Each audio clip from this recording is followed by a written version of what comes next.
welcome the Peach Bowl champions, the Indiana Hoosiers.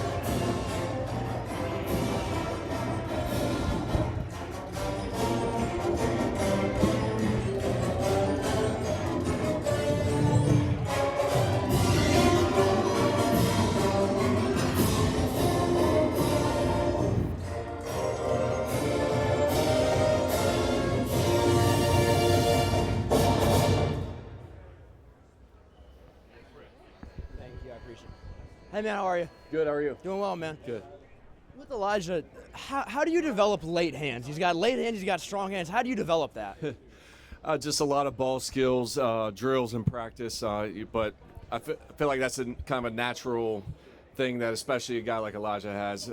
Good quality, good feel, and a lot of reps put into it. But yeah, we just try to drill as much as we can and try to put those guys in position in practice that will translate to the game. Is that a trait you saw on tape when he transferred over back in 23 at JMU? Absolutely. Yeah, absolutely. I mean, he was a guy that had a ton of production at St. Francis, and that was a big thing that really stuck out to us, that he caught everything. So it was pretty easy for us to see he had great ball skills. Just a couple days away from playing in a national championship, something I know a lot of these fans thought was unimaginable for years. What is it about this collection of coaches and players that made this week possible? Well, we're here because we prepared the right way and we have the right people on the staff and in the locker room, and we've got tremendous support from our president and our athletic director, and we have a great fan base. And, you know, we have a plan and a process, and we have great leadership and good players, and we've been very consistent in terms of our play in all three phases, so we've met every challenge. So the novelty of being here, to us, isn't there. You know, we're here. We got a job to do, we got a challenge to meet, and we got 2 more days of prep. You mentioned this fan base. They have showed up every step of the way. Anything you want to say to some of the fans that are in attendance here and going to be at the game on Monday? Well, if you're not sure you can make it down, find a ride. Yeah, the Big Ten championship last week against Oregon, the Rose Bowl. Yeah, Indiana fans, largest alumni base in America. A lot of people didn't know that, and you know, it's been huge for us. Thank you. Best of luck. Thank you.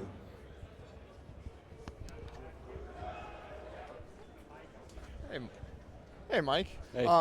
Fernando has obviously always been a capable runner, but it seems like in the playoff he's had even more like really dynamic scrambles for first downs, big plays. Is there anything, did you guys work on that during the break, or is there any particular reason for that? No particular reason. I think a couple of the plays that you're referring to, and remember specifically in the Alabama game, they dropped 8 in the coverage, and usually he has time back there to try to make something happen, extend a play. But then he's done a great job all year. If it's not there, tucking in and running it, and he has no problem going to get a first down, going to get a touchdown. And I feel like his athleticism has kind of highlighted in that way throughout the whole year. So he's been a big weapon for us, though, for sure. Sorry, do you talk to him after the last game about, hey, maybe once you get the first down, just go down?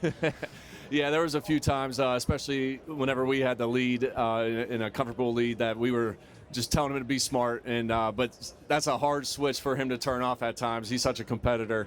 But no, he's done a good job, getting out of bounds when he can. And we know that he's got to stay on the field. So we're in his ear about that a little bit. Yeah. Thanks, Mike. Appreciate it. Yep.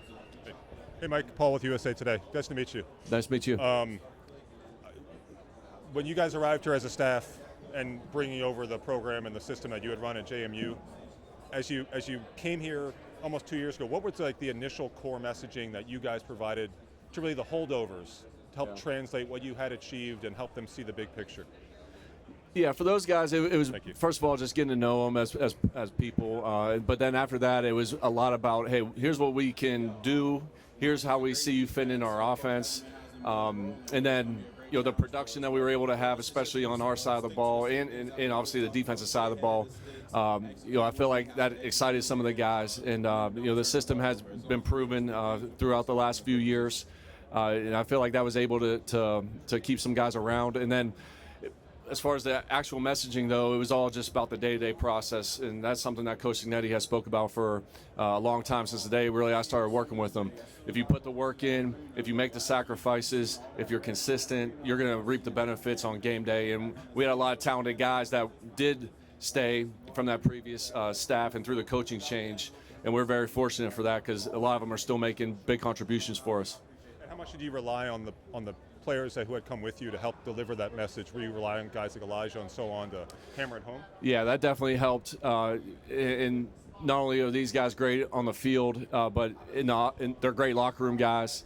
They were great in the weight room, and I feel like that's where it really all started back in that first January, February in the training sessions. I feel like they just kind of set the tone, the expectations, and I feel like the guys that were part of the previous team did a great job of assimilating that in some regard. And then we had a lot of good guys that were hard workers there as well. But there's no question about it. The guys that we were able to bring with us helped smooth that transition over and probably made it happen a lot quicker than maybe some other situations. Yeah.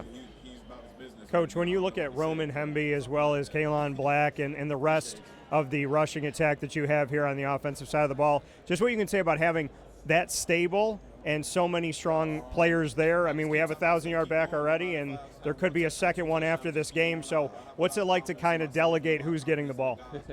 Well, yeah, it makes it very easy. For me, when we're calling plays, it's not, I don't care which one of those guys are in there. Then you put Kobe Martin in the mix. They're all very similar. They can obviously get you the tough yards. They can catch the ball in the backfield, and we've been really solid in protection with those guys. They've been a benefactor of some of the great blocking that we have up front. Our O-line's doing a great job. But those guys, I feel like really, since the playoffs started, they're running with an edge. They're doing a good job keeping the ball moving forward, not trying to get too cute. They're getting yards after contact. It's been really fun to watch those guys run these last few weeks. Mike, so much focus has been on team building with you guys and just how over 2 years you've developed, this mix of people you brought from JMU and other places. How much of it really just comes down to picking the right quarterback in the portal at this point? Well, obviously that's a huge part of it. I mean, that's the guy who touches the ball every play. Him and again, a guy like Pat Coogan at center. Those two guys touch the ball every single play. So it was definitely a huge addition, adding those two guys for this year. However, I do feel like there's a little bit of sense of camaraderie, some things that you can't really quantify that this team has. I feel like they really do love each other. They do a great job of putting the work in throughout the week. And I feel like everybody just kind of feeds off of one another, and it's led to a lot of positive outcomes for us. Can I follow up? Yeah. But when you're when you're doing this portal speed dating kind of thing, how much do you attribute to the work you guys did, and how much of it is unknown? Obviously with Fernando, and obviously what you guys have next year with Josh. Yeah, no, that's definitely the trickiest situation, and I'd take it a step further. Even goes out on the high school level. I mean, obviously there's portal guys. It happens a lot quicker, but I feel like you can get a pretty good sense of who a guy is in a short period of time. I mean, in the production that these guys have on the field is usually something that we look for. So usually if they're productive, you could probably bank on them having some of the other traits that you're looking for: good character, sacrifice, commitment. And Coach Signetti has a really good feel for bringing the right guys in a shorter period of time, like you're referring to. But he's just kind of got maybe that sixth sense feel to it. Yeah. Mike, when you look at Curt Signetti and him taking a chance on you taking a chance on him, from that first day that you started working together to now being here at the national championship, what has that road been like to give and take from each other and learn from each other? Yeah, early on it was definitely me taking it, just taking it all in, learning from him, his experience throughout his career up to that point at IUP, not only as a head coach but also as an offensive-minded coach. And I feel like over the years, probably whenever I got to JMU, I took another step in the game plan process, but also whenever I became the offensive coordinator there is whenever I feel like our collaboration really started to go. It's just a constant thing every single day. I feel like that's the one thing I love about Coach Signetti, working with him, is he's always hungry, always looking for the edge, always trying to get better, and it just feeds off on us as coaches, but also down to the players. And when you look to the fact that it worked at JMU, and now it's working in Indiana. What is part of that secret sauce that it doesn't matter where you are with Coach Cignetti, it works nationally? Well, number one, I would attribute it to the players that we have. Obviously you can see that some of the guys that we brought from JMU are having great success here at the Big Ten level and nationally. But then aside from that, I just feel like over the years it's been a system that has been built to have answers. When you go against Coach Haynes' defense every single day in spring ball and fall camp, you have to give answers to the O-line, the quarterback, the receivers. You got to have adjustments. You got to have obviously a plan to have answers for every coverage in the pass game, so on and so forth. So it's been an evolution over the years, and I would give Coach Haynes a lot of credit for that as well, because it's made us evolve and it made us get better. Yeah. Hey, Mike, I spoke with Alberto. He says he's not going anywhere. He's competing. What's he been like the last couple years developing? Oh, he's been amazing. I mean, he's a guy that has a lot of confidence. He's a proven winner at the high school level. He's continued to get bigger, stronger. His body has really developed over these last couple years with Coach Owings and his staff in the weight room. And I feel like he has a really good feel for the offense, too. I mean, some of the things that he can do, not only throwing the ball, what maybe surprised us a little bit was his ability to make plays with his legs in some of the games that he played in this year, which was really encouraging to see also. So that's such a huge factor at the quarterback position now. So he's very cerebral. He puts the time in. He's got good rapport with his teammates. So it's been really fun to watch him grow over these last 2 years. Oh, no, I mean, not at all. I mean, he's a guy that's very capable. And I feel like that's the one thing about us is just at every position, you got to go out there and earn it every single day. So he's done a great job competing, and he pushes Fernando also every single day throughout the year. Has been fun to watch. Oh, absolutely. I mean, at the end of the day, we want to win games, and we'll always put the best players out there at every position. Yeah. What's changed scheme-wise with Corey's defense that you've seen since you first went up against him? Not a ton. He does a great job mixing it up, keeping it off balance. I mean, he'll play his 3 deep zone coverages. I would say maybe the one thing that showed up a little bit more this year was his cover 2 variations that he has. I'm sure he had it whenever we were together.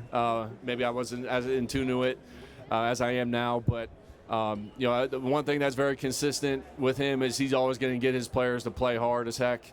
And it all starts up front with those D linemen. He's got a good group up front this year, so that gives them a lot of flexibility to do some different things on the back end. How intense is he just to go up against his practice? Corey, he is a super intense guy. He loves ball. He sets the tone, for his guys every single day. But yeah, I mean, it was a competition every single day with him, and it's been great to see his success ever since he left JMU a couple years back. But not shocked at all that he has these guys playing the way they're playing right now. Mike, as a former receiver, is there a particular joy to a well-executed back shoulder throw? And just walk me through how that's become part of your wheelhouse and why it's so successful, please. Yeah, it's definitely definitely a beautiful thing for sure. That's a throw that we feel like if a corner comes up and presses us, play man-to-man, is really hard to stop if you're good at it. And 2 out of the 3 things that can happen on that play are usually positive for the offense. So we invested time. It definitely takes just guys being on the same page. Fernando giving them a chance to get their hands on the ball, and then we got some big guys on the outside: Elijah, Charlie, EJ, Cooper when he's out there. Guys that can really go get the ball and have great ball skills. So it's been a weapon for us, and it needs to be another weapon for us Monday night. Is there anything about surrounding just his body control, his ball skills, his ability to hold the ball away from guys on the catch, just little things like that. I feel like he's learned over the years that has helped him. And him being a senior now, I feel like he just has that mindset that, the confidence that he can go win those one-on-one matchups. And but other than that, I mean, it's just credit to him really, and Fernando giving him a good pass. Yeah. Coach, how much have you seen your offensive line gel over this year? They seem to be close-knit on and off the field. Yeah, very close group. They always have been. I guess since we got here last year, But they are on the same page. Coach Bostad and Coach Leeds, who helps out with the O-line, they put more work in probably than any position group throughout the week, just doing constant walkthroughs, giving them different looks, picking up pressures, blitzes, in the run game, pass game, and I feel like that leads to the ultimate success and being on the same page during the games. And it all starts up front with those guys, and we're going to need them to have a big game for us on Monday night. How important is it to talk about Pat, getting him over the hump of finally winning that national championship after coming up short last year? Sorry, what was your first part? Getting Pat over the hump after last year. Yeah, we'd love to. I mean, he's been an amazing addition to this team. Obviously, his play on the field has been outstanding, but his leadership, I feel like, has kind of got the whole group together, got everybody on the same page. And I don't think you could put a number on what that's meant to us as a unit. So I would love to get it for him and the other guys. And it's good to know that your center has had that experience, and he was in these shoes last year going into this game. Thanks, Coach. Yeah. Coach, how important is it for you to stay in front of the chains in this matchup? Yeah, it is huge, and I feel like that's the one thing these last two games we've been able to do. Like, for instance, against Oregon, we had 10 third and medium plays. So when we get to those third down situations, we want to be ideally 6 or less, so that way the run threat is still there.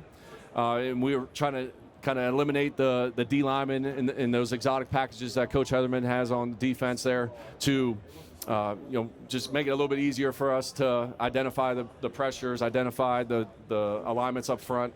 But efficiency is the number one thing that we need to do, like you had said. So we got to be balanced. We got to be able to establish the run. And then whenever we do drop back and throw the ball, we got to have great protection. And guys got to get open on the perimeter.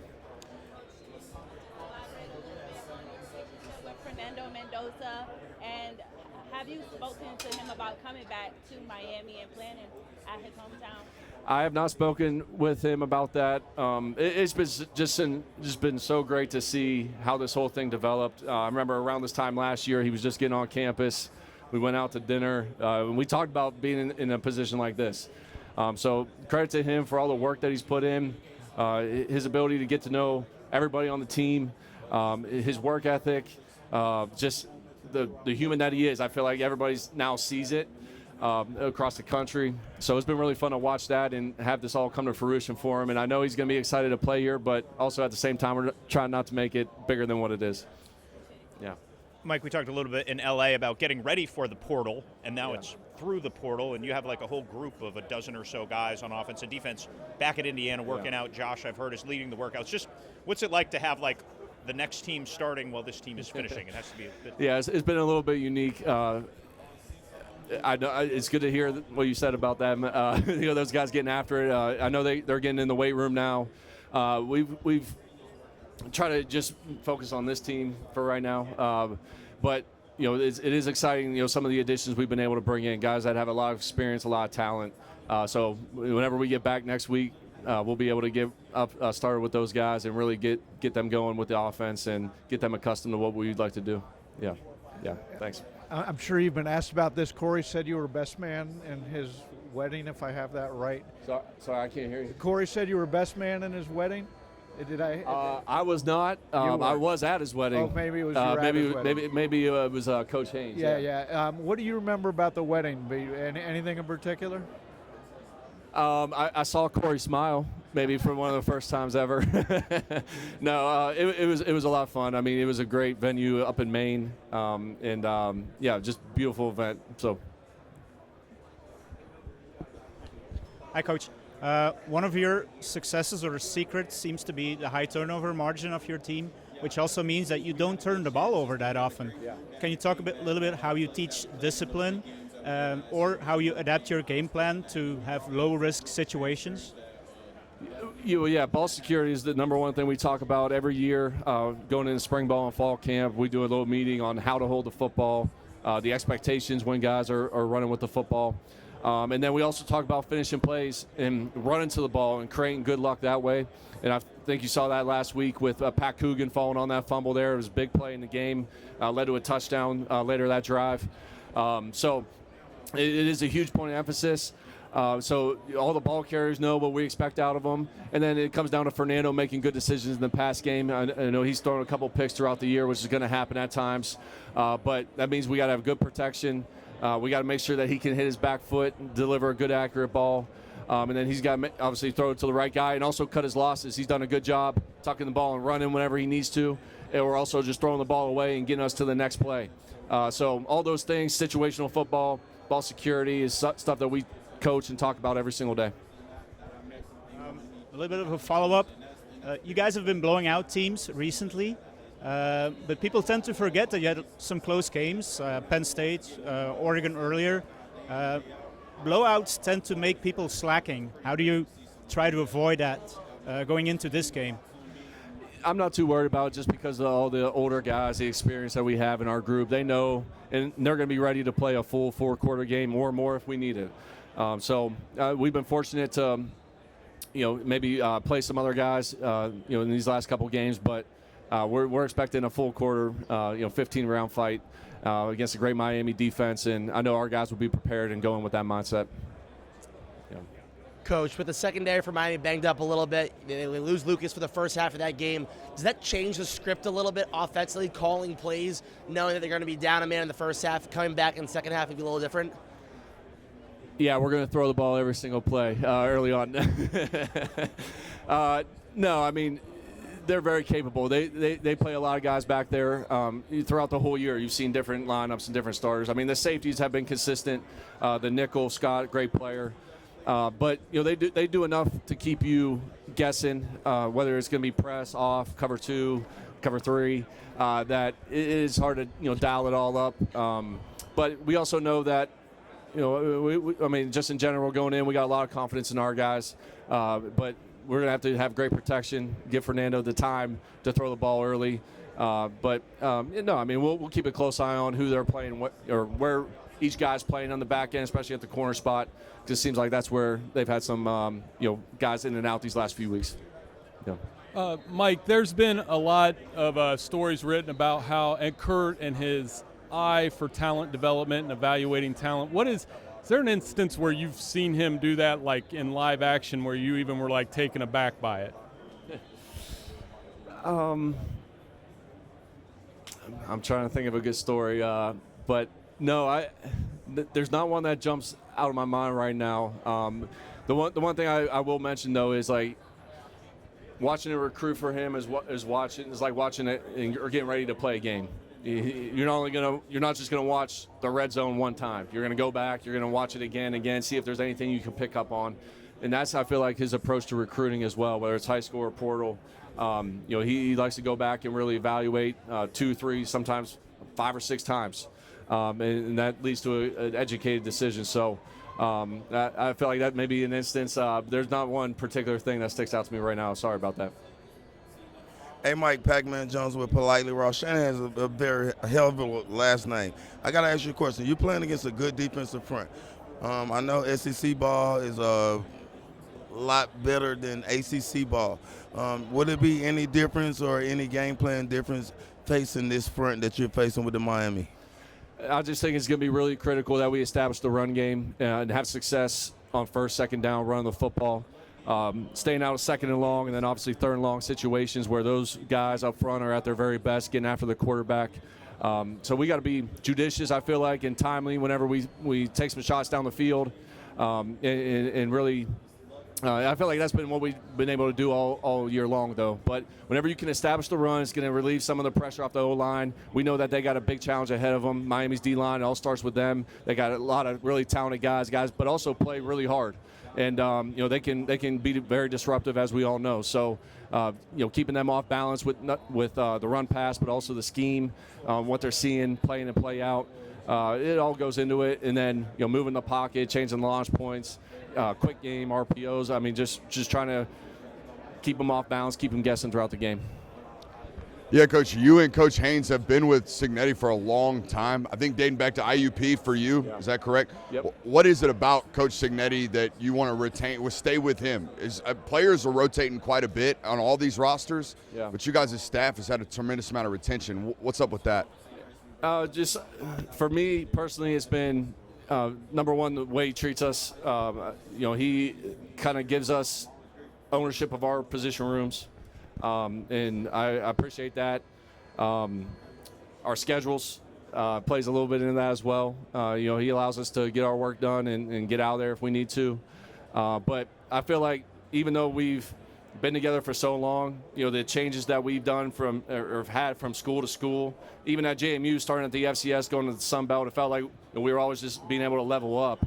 And what I really appreciate, though, and I feel like for me what it comes down to is every day you want to be better because of the work that he puts in.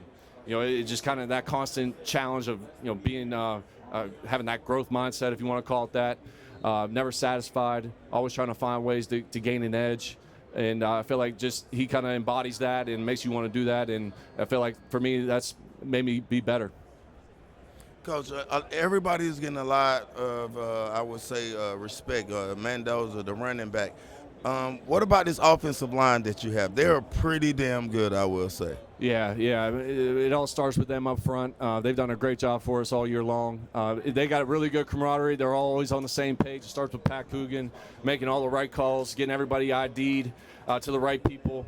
And then they just play with a physical kind of maybe a blue-collar, lunch pail kind of unit. Guys that have a little bit of a chip on their shoulder. They're going to give it their all. And it may not always be pretty, but we know that they're going to play their butts off every single play for the rest of the offense.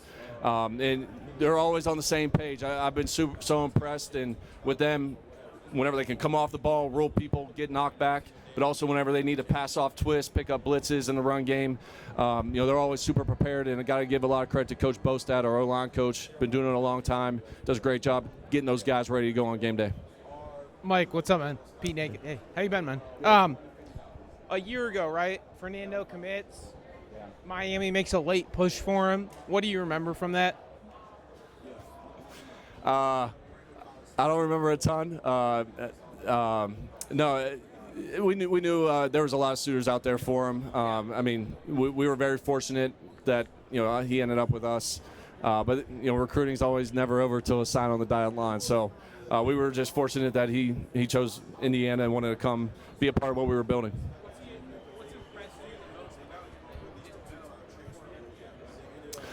Probably just his work ethic, his love for football, his competitiveness, and then lastly, whenever he got kind of that crap knocked out of him a few times this year, his ability to bounce back and not let that affect him. There was a couple plays. Iowa stands out to me. Penn State, he got hit a little bit, and then that first play against Ohio State, it was I would say everybody was holding their breath a little bit on that one.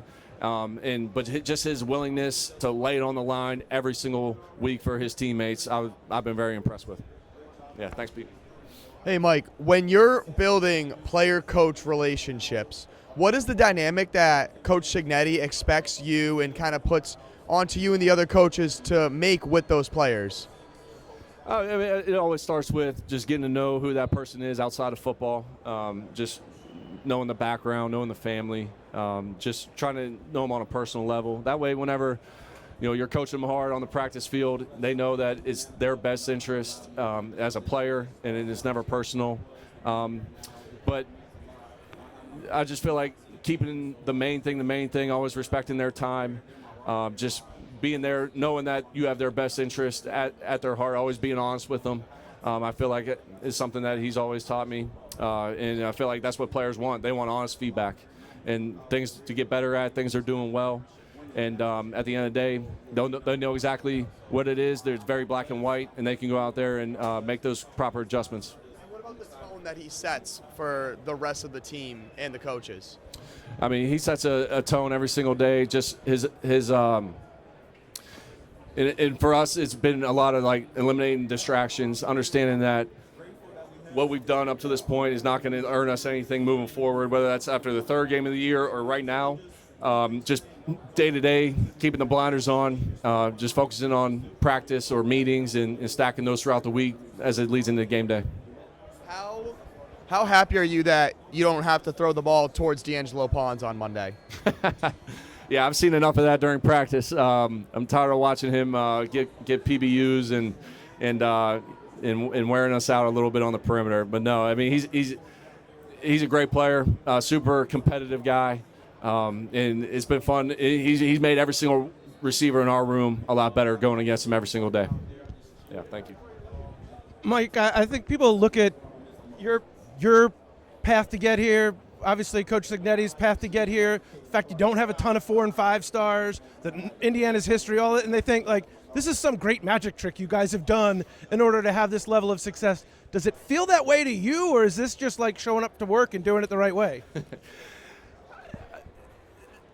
I would say for the most part, it's showing up to work, being consistent, putting the time in, and making those sacrifices just like we ask the players to do, to be the best that they can be. There's a little bit of that. I do feel like the guys that we've been able to bring in, specifically here to IU, it definitely helped the transition when we brought the guys from JMU with us whenever they were in the portal. That definitely helped bridge the gap a little bit faster.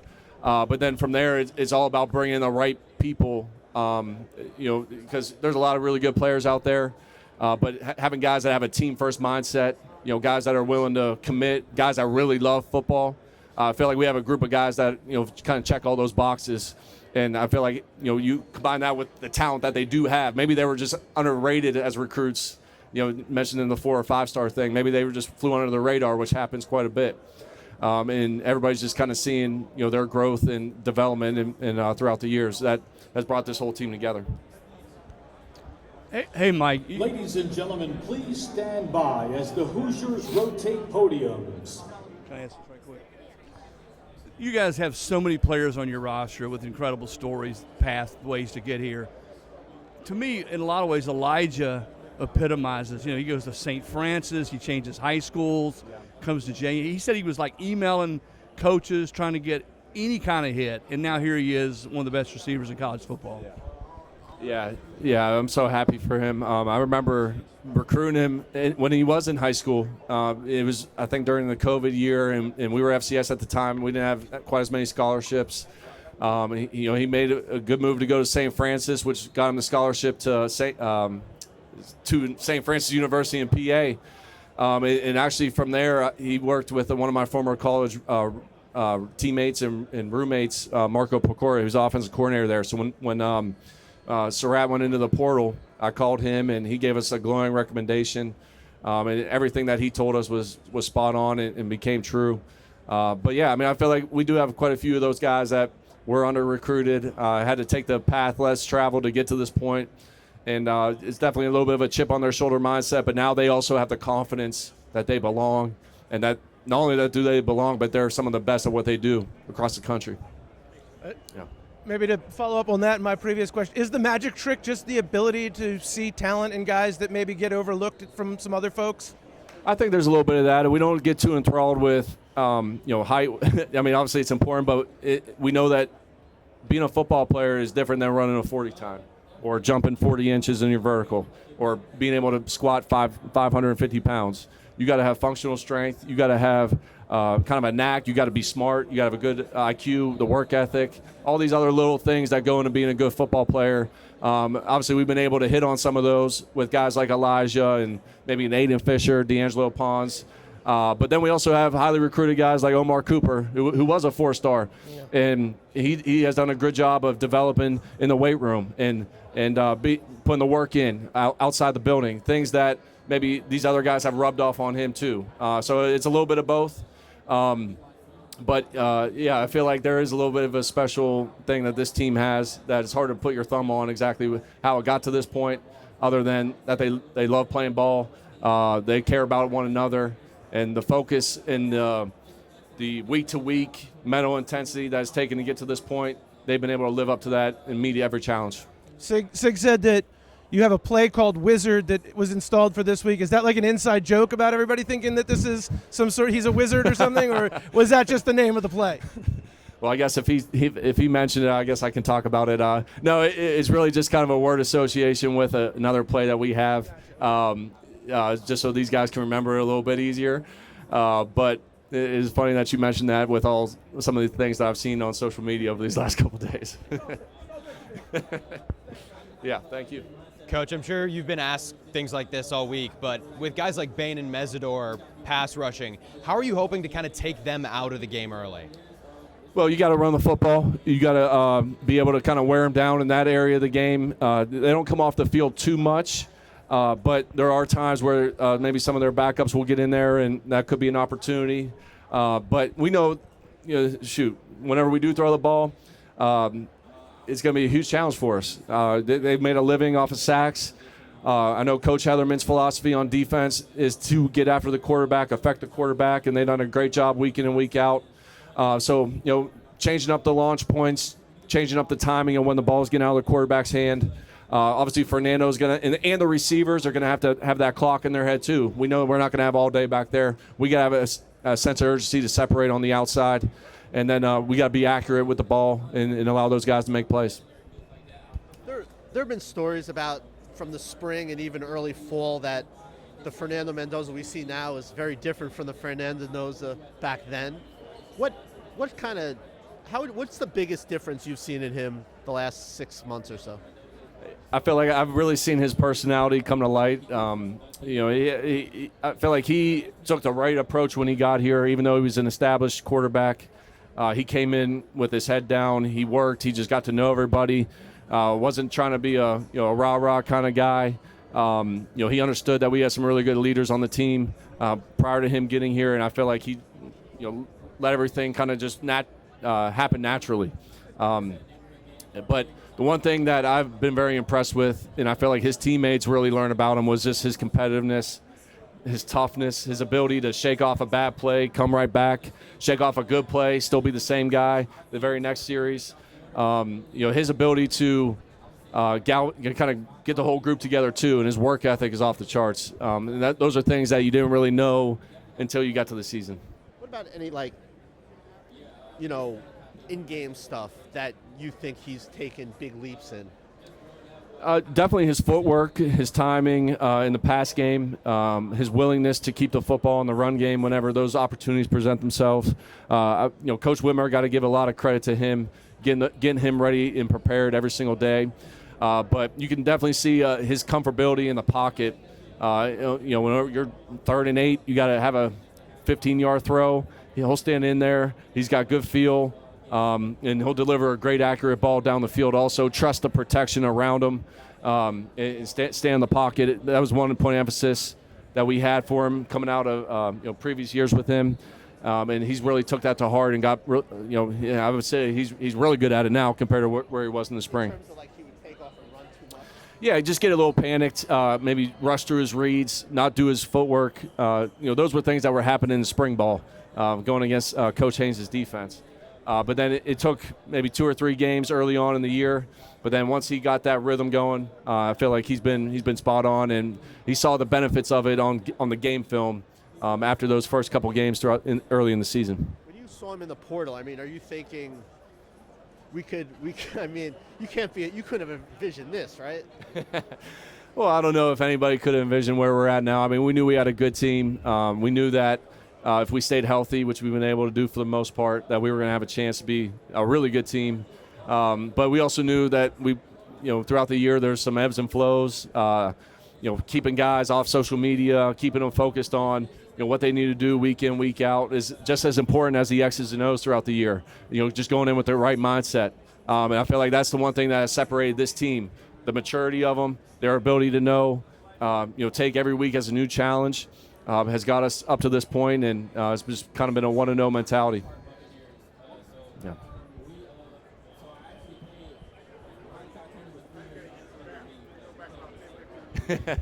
How you doing? Good, man. What are you doing? Somebody did tell me, saying, hey, who's better golf, Mike's dad or his brother-in-law, Jim? I'm not going to tell you who. Jim.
Hey, Zach. Nobody can give me crap for picking against you this time. I want to ask about Fernando. We've asked you this in different ways, but like, do you remember specific moments, like in kind of your early impressions of him, working with him in particular, when you sort of thought, I knew he was good, I saw him on the film, but maybe I didn't know the tools were this advanced, or I didn't know he could do that? Like, were there things early, like in spring practice in the winter, that you sort of maybe discovered about him that maybe changed even your perception of what he could do in your offense? Yeah, I would say there's two things there. Number one, what really stood out was just his arm strength, his ability to throw the ball 35 yards on a rope from one hash to the other sideline, like you saw last week against Oregon a couple times. That really jumped out. I mean, obviously you see his arm strength on film, but whenever you see it firsthand and that ball pop off his hand, it's kind of like, wow. But then secondly, this is a little bit more intangible things, like just how committed he was to being the best that he can be, his work ethic, his study habits. He's a guy that really loves football. All this stuff that he's been able to accomplish throughout this year. I feel like he would do it all over again just because like he loves football that much. So those were the two things that really stuck out early on in the process. And it's just no secret, those two things combined, his talent and his work ethic, led him to where he's at today. It seems like everyone has a story about finding him in the facility, like long after dark. Have you ever, like you're walking through and like there's one light left on? Well, yeah, I mean, usually he's there as late or sometimes even later than I am throughout the week. I'll walk out of my office and he'll be in the kind of the quality control room, staff room there, watching film, watching practice, going through the script. He'll be out there on the practice field on Thursdays when everybody's showering, getting out of there. He'll be out there running through the plays again, mentally on air. Just him or his brother, or some of our managers out there working with him. Those are the two things that really stuck out to me. Just because again, I just never been around a guy who is willing to do those things, and it's pretty special to see. How do you balance, I guess, with a player like that, the moments when you sort of tell him, hey, give yourself a break, don't go too hard, don't maybe fill your head too much, but also maybe recognizing that's a player that you can hand a little bit more, you can give him more to study, you can give him a little bit more responsibility. What's that balance? Yeah, there's definitely a balance there, and that's where I feel like Coach Whitmer, is very detailed and very organized throughout the week. So anything on top of what we're doing with them from a schedule standpoint, I feel like Fernando's a guy who, number one, can handle all that. Number two, he kind of likes it black and white to a degree. He's going to be able to study it. He's going to be able to see it. That way on game day, he's able to diagnose things really quickly. But I feel like he's a guy who can never really get enough, and you never want to kind of pull the reins back too much on that. Yeah. Hey, Coach. Hey. If you guys pull it off on Monday, Kurt would be, the oldest coach to win his first title in quite a while. He was getting his first power conference job, 20, 30 years after some other guys. What do you think that experience has brought him, and how do you think he might see the game differently given all the levels of football and all the years in football he's spent before now? Yeah, I don't think it's really changed him at all, to be honest with you. I mean, I feel like he's really approaching this thing just like the next game that we have to go attack. And I feel like his experience, we were able to play in a national championship game in 2019 at JMU. So he's already sort of been here. He's won one in Alabama. So I feel like at this point, that he's kind of already had those reps and put himself in position to treat it like that, which is just another game for us on the schedule. Obviously, it's going to be a huge challenge. We know sort of the implications of it, but I feel like he's done a good job just keeping it like a normal week for us. What do you think are the attributes that let him stay so cutting edge, so current with the game this long into his career? Definitely his experience, just his years coaching, whether it's at the FBS level, D2, FCS. He's been able to just kind of keep everything compartmentalized for himself and us as a staff and coach and players, But other than that, I feel like he's just trusting his daily process, the things that got us here to this point, just falling back on those things and just taking it one day at a time. And just kind of a fun one for you to let you go. Is there, aside from the football side, is there any generation gap and how you all like to spend your downtime? Is there anything that he does that maybe younger members of the staff aren't as into when it's not football time? No, I mean, occasionally we'll go out to eat together. Occasionally he'll have us over to his house and maybe have some pizza and a couple drinks or something. But no, I feel like as you guys know, we're together a lot all day long, pretty much all year. So whenever we have some downtime, I feel like he likes to get away, and he allows us to get away too, which I'm not, it's all good. It's worked for us. Yeah. Oh, Coach, how you doing today? Good, how are you? Congratulations on your success. When you take a look at the University of Miami's defense, other than Bain and Mesidor, when you put it in the film, tell me something that stuck out to you.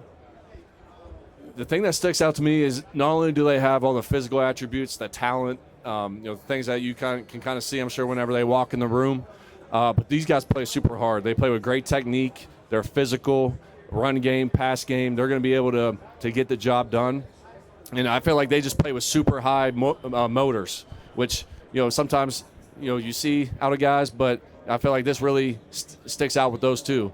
They have all the right stuff to really be great players at this level and obviously at the next level, I would imagine.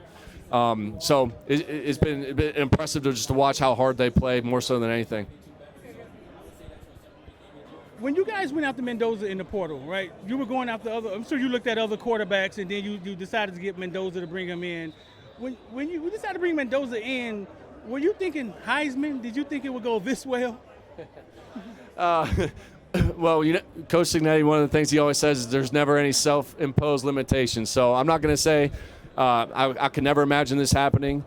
We knew that there was going to be a lot of steps to take for him to get to this point, and to credit to him, Coach Whitmer, just kind of everybody in the building that has helped him, get better with his footwork, going through his reads, being comfortable in the pocket on 3rd and 8 when we need a first down. He's been able to stay in there, go through his reads, deliver the ball. Those were some areas of improvement that we saw whenever he came to us. And then you combine those things with just his competitiveness, his ability to kind of get the whole group rallied together.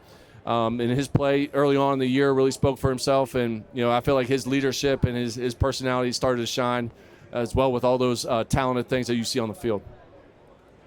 Hey, Mike, if you were to describe Fernando Mendoza in one word, what would be the word? Tough.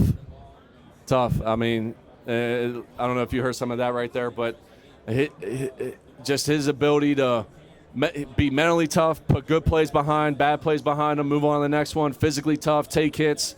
He'll stand in there, kind of stare down the gun barrel a little bit, deliver a ball, knowing when he's going to take a hit. None of those things faze him, and that's the one thing I've been super impressed with him throughout the year. Hey, Mike, I'm curious, with Coach Sig, do you know, what kind of music he listens to or what movies he watches, TV shows, anything like that? No, I don't. I'll give you an example. He said a couple times throughout this week that whenever he went home at whatever time, 8, 9, 10 o'clock at night, he was watching TV copies of Miami's games as of late. So I think that's just who he is. He eats, sleeps, and breathes football. I know I know there was one time he was watching Game of Thrones. That may have been back in our when we were at Elon. But other than that, I can't help you out. No music or anything? Like favorite? No. Okay. He's all ball. Mike, do you have these memes come across your desk? The Cignetti memes during the games, how he looks? I've seen a few, yeah. Yeah. Is there one that you like, or one that's circulated more than others? Maybe my favorite one. It wasn't from the game. It was I think it was the two characters from Up. Yeah. That I brought Fernando and him. I think that sums that up pretty good. But no, I mean, I know Coach. All those other ones, I've been seeing those for years now, so none of them surprise me. And is he like that during practice too? Same expression, and is he ever? Pretty much. We'll look over there whether it's during a walkthrough or a red zone period or third down or blitz pickup. He's kind of always got that look on his face, just taking it all in, evaluating the good, the bad, and always kind of keeping that face on. Yeah. Coach, I know you've had a lot of veteran offensive linemen come in, but one in particular I'm curious about, Khalil Benson, and kind of what he's added to that group. Yeah, Khalil is a very talented guy, very strong, physical.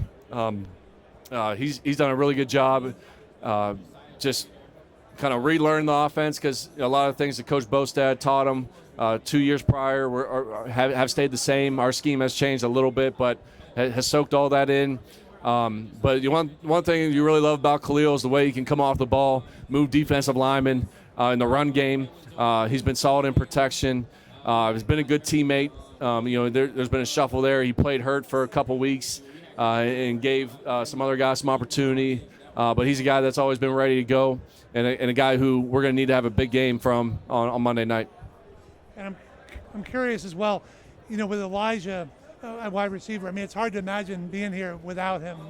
In terms of just his overall impact and over the last few years beyond, can you talk about what he's kind of meant to you as a player to coach? Yeah. I love Elijah because of, first of all, he's a great person. He works his butt off. He's earned everything he's gotten. He's worked for it. He went the road less traveled. So you always kind of pulling for a guy like that. But his impact on the field is really why he's in the position where he is. He's super smart. He knows what coverages he's getting. He knows how to attack and win his one-on-ones. And he's been probably over the years the guy with the most consistent hands. You throw it in his vicinity.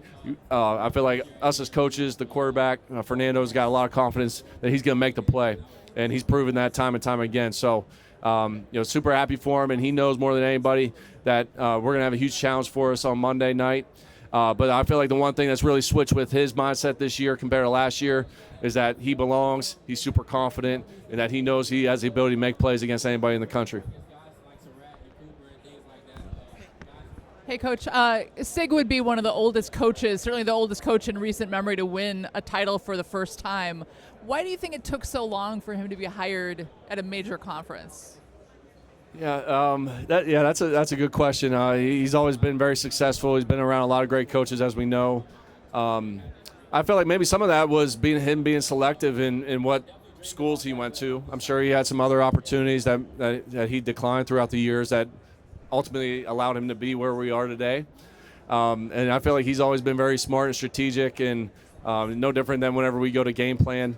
But I can't say why. I mean, it sounds like maybe a lot of people missed out on hiring a great coach, a great leader, a great person, and I'm glad Coach Scott Dolson and President Witten took a chance on him. So I'm sure they're pretty happy right now. Is Coach Cignetti a coaching lifer? Could you see him doing this for another 20 years? Yeah, I don't see how he could give it up. I know he loves football too much. He's such a competitor. So I wouldn't be shocked at all if this thing went well beyond another 8, 9, 10, 15 years, like you said. Wow. Yeah. Another thing, what do you think the biggest reason, maybe besides Kurt, that Indiana can sustain this for the future? Well, I just feel like probably from what I read and see and hear on campus more than anything, just the commitment from the top down.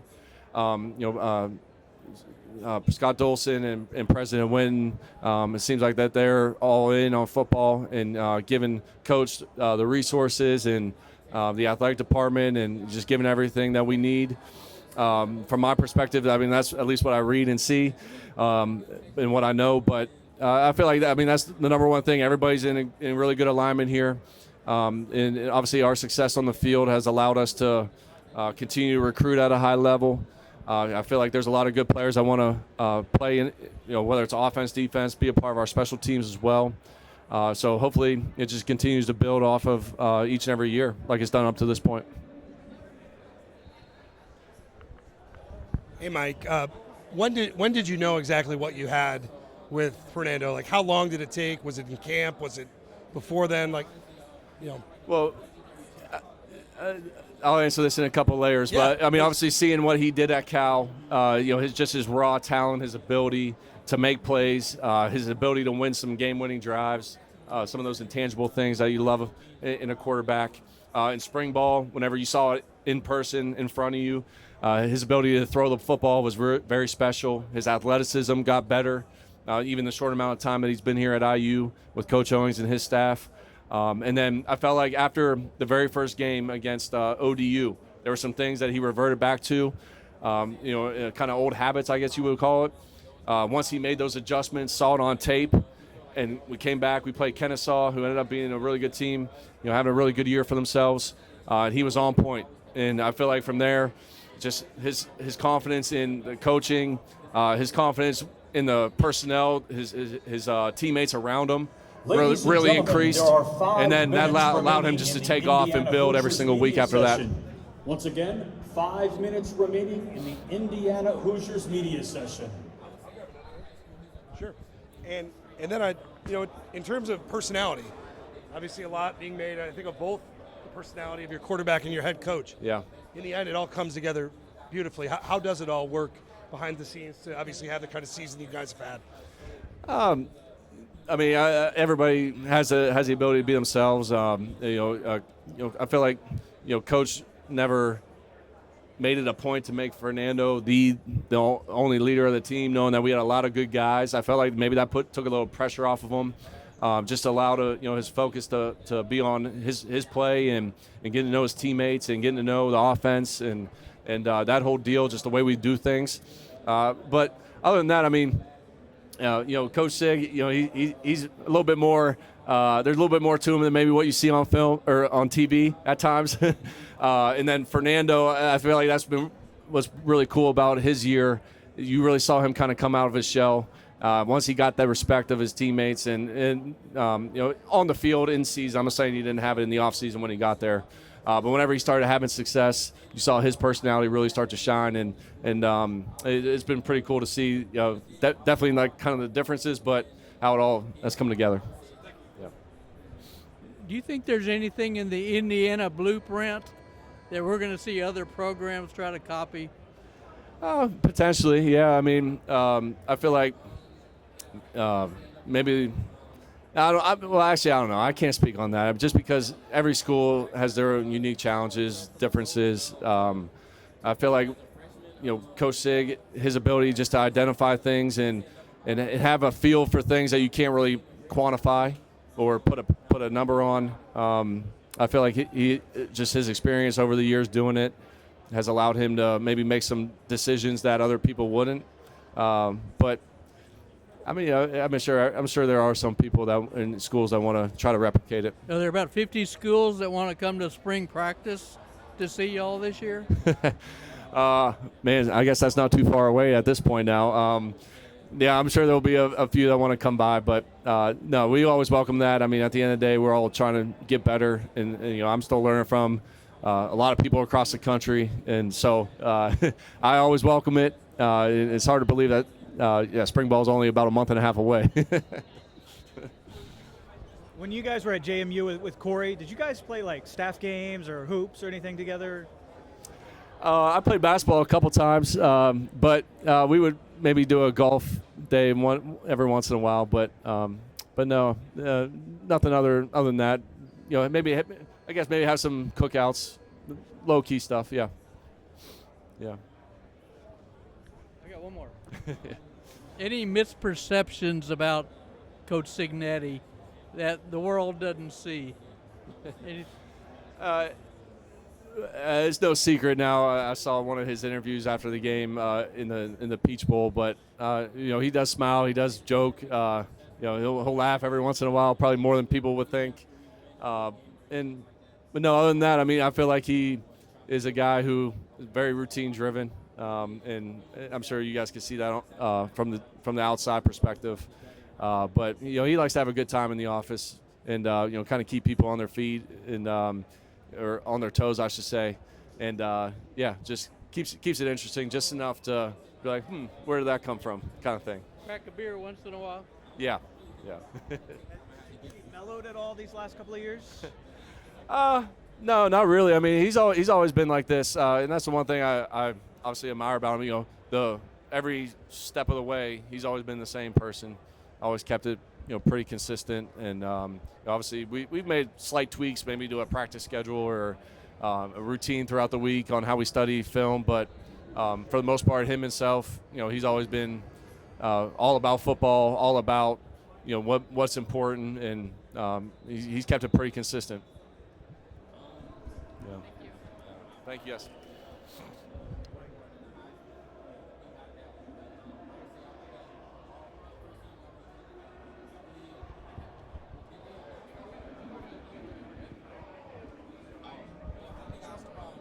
Okay. Whew. That was a long one.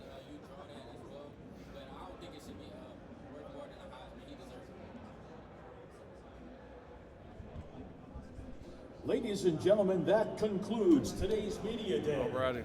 For those